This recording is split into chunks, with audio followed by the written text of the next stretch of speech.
the more common focus when it comes to this subject is on some of the bigger issues, such as multiple personality disorder, serial killers,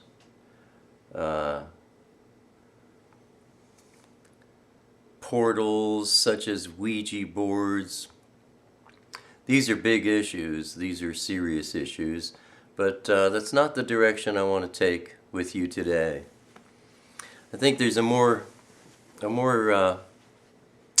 practical focus that we can take that has to do with strongholds that are going on in everyone's lives.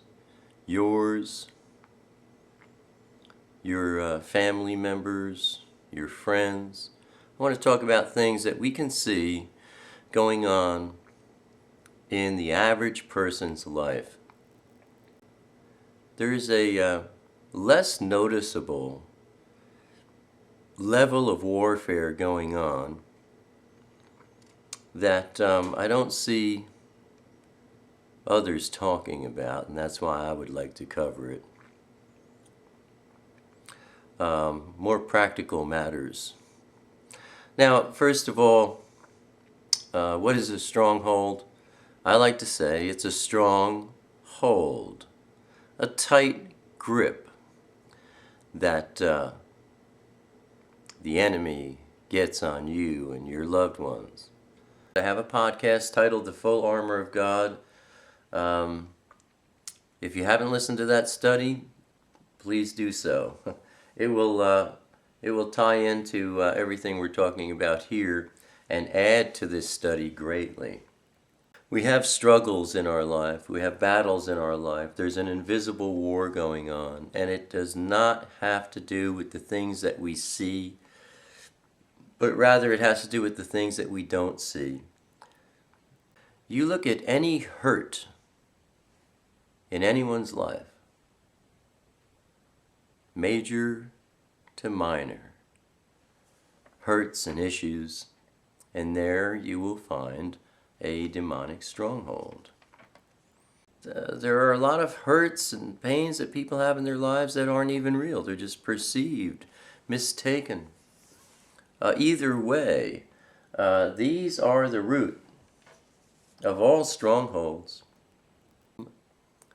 Every one of these hurts are tied to a lie that the devil fed to you, or that a demon spoke to you at some point and you believed it.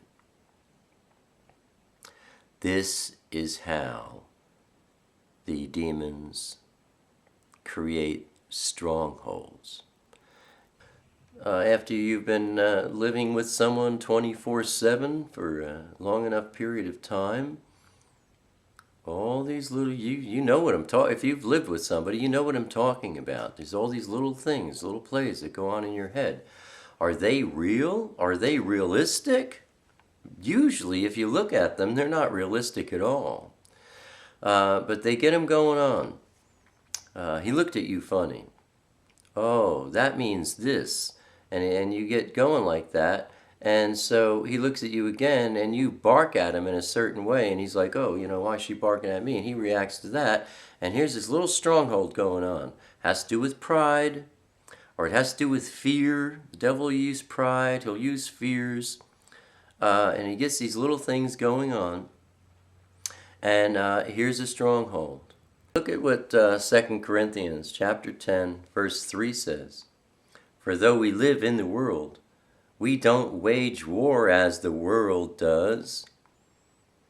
If someone attacks you verbally or insults you, the way of the world is to attack them back and insult them back.